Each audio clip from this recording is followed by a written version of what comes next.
When prospects like Adley Rutschman and Gunnar Henderson get promoted to the big leagues, they become everyday players. The up-and-coming stars in the game tend to earn that right.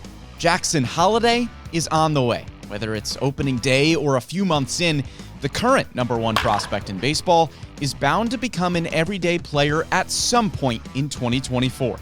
But he's far from the only infield prospect that could find his way in a major league lineup card this season. Joey Ortiz and Connor Norby have combined for 261 games in AAA Norfolk. They're each impressive prospects boasting great traits, but where do they fit in the majors? It's a question that's always on Mike Elias's mind. It's all I think about every day of my life. It's how to do this stuff. So let's break down the big league infield. Gunnar Henderson is going to play every day, most likely at shortstop, where he played 22 of the final 28 games of the season. So that leaves second and third base as the question marks. Each has been a bit of a revolving door for Baltimore over the years. Back in 2021, second base was occupied by names like Pat Valaika, Richie Martin, Rio Ruiz, Stevie Wilkerson, and Jahmai Jones. Michael Franco and Kelvin Gutierrez were over at the hot corner. In 2022, who could forget about Rougned Odor, Taron Vavra, and Tyler Nevin? Adam Frazier brought stability to second base in 2023, but most likely won't be back for 2024. So will that door stay revolving? Well, Jordan Westburg should be back, really solid in his first 68 career games, a WAR over 1, league average OPS, and solid defense at both second and third. He could develop into an everyday starter or continue to get time at both second and third base. Ramon Arias and Jorge Mateo are the sources of a lot of questions. They each provide excellent defense and positional versatility. Mateo, of course, gives you elite speed, but are the bats going to be productive enough to keep Ortiz and Norby at bay? Ortiz may pose the biggest threat. The 50th ranked prospect in baseball got a cup of coffee in the majors in 2023, just 15 games. You've probably heard by now what he gives you, and that's elite defense. Second base, third base, shortstop, wherever you need him. And the bat, that's really picked up too. A 791 OPS in his AA Bowie career, that's solid but not eye-popping.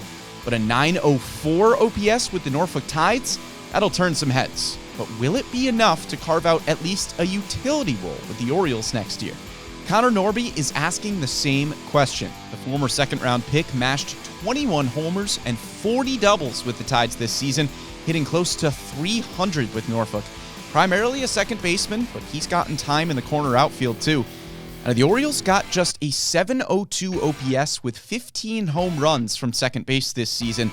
Norby's 860 career OPS in Norfolk could translate to a boost in that output.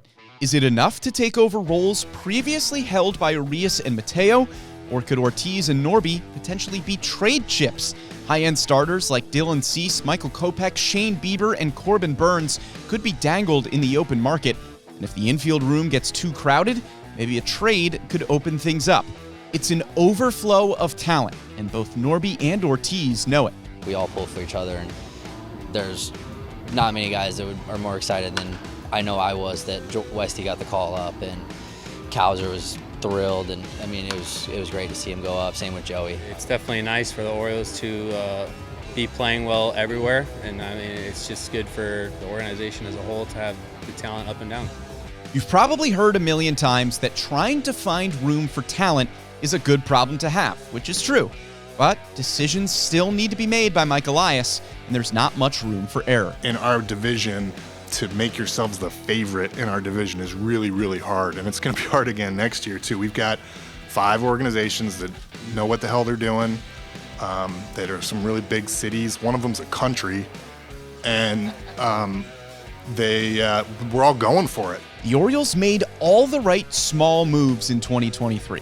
From adding Ryan O'Hearn to Danny Coulomb and Yennier Cano, Joey Ortiz and Connor Norby may not command everyday playing time from the jump like Gunnar Henderson, Adley Rutschman, or even Jackson Holliday.